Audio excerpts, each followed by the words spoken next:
പ്രിയപ്പെട്ടവരെ, നമുക്കിന്ന് എൻ്റെ ജില്ലയായ കോഴിക്കോടിനെ കുറിച്ച്.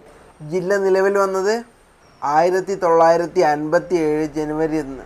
കേരളത്തിലെ ഏറ്റവും ജനസംഖ്യ കൂടിയ താലൂക്ക് കോഴിക്കോട്.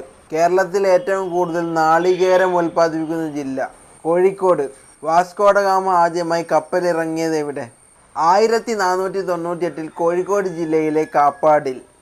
കേരളത്തിൽ ഏറ്റവും കൂടുതൽ ഇരുമ്പ് നിക്ഷേപമുള്ള ജില്ല കോഴിക്കോട്. രാജ്യത്തെ ആദ്യ വനിതാ പോലീസ് സ്റ്റേഷൻ കോഴിക്കോട് 1973. PT ഉഷയുടെ ജന്മസ്ഥലം പയ്യോളി. പയ്യോളി എക്സ്പ്രസ് എന്നറിയപ്പെടുന്ന വ്യക്തി PT ഉഷ. തച്ചോളി ഒതേനൻ്റെ ജന്മസ്ഥലം വടകര. ദേശീയ നേതാക്കളുടെ സ്മരണക്കായി വൃക്ഷത്തോട്ടമുള്ള സ്ഥലം Peruvannamuzhi. Usha school of athletic എവിടെയാണ്? കൊയിലാണ്ടി. മലബാറിലെ ആദ്യ ജലവൈദ്യുത പദ്ധതി കുറ്റ്യാടി. കടലാമകളുടെ പ്രധാന കേന്ദ്രമായ കോഴിക്കോട്ടെ കടപ്പുറം കോളാവി കടപ്പുറം.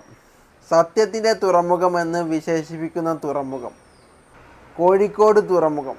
മിഠായി തെരുവിന് അഭിമുഖമായി സ്ഥാപിച്ചിട്ടുള്ള സാഹിത്യകാരൻ ആര്? SK പൊറ്റക്കാട്ട്. രാജ്യത്തെ ആദ്യ ജല museum Peringalam Krishna Menon art gallery Kozhikode. Kerala Gandhi എന്നറിയപ്പെടുന്ന K കേളപ്പൻ്റെ ജന്മനാട് മൂടാടി. കോഴിക്കോടിൻ്റെ ഹൃദയഭാഗം മാനാഞ്ചിറ. സുഗന്ധവിള ഗവേഷണ കേന്ദ്രം കുറ്റ്യാടി. പഴയ കാലത്ത് സുൽത്താൻ പട്ടണം എന്നറിയപ്പെടുന്ന തുറമുഖം ബേപ്പൂർ. 1788 ഫറോക്ക് പട്ടണം പണി കഴിപ്പിച്ചത് ടിപ്പു സുൽത്താൻ.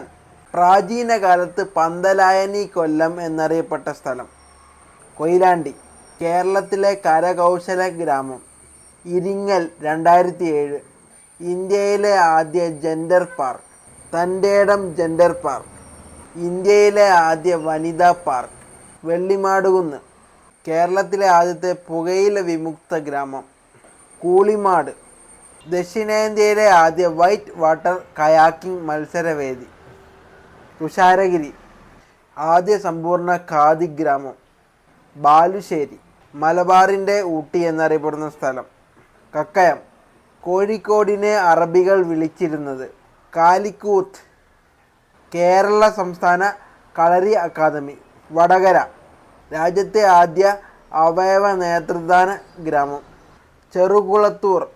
ഇന്ത്യയിലെ ആദ്യ നാളികേര ജൈവ ഉദ്യാനം കുറ്റ്യാടി. സമ്പൂർണ്ണ ജലനയം പ്രഖ്യാപിച്ച ആദ്യ പഞ്ചായത്ത് പെരുമണ്ണ.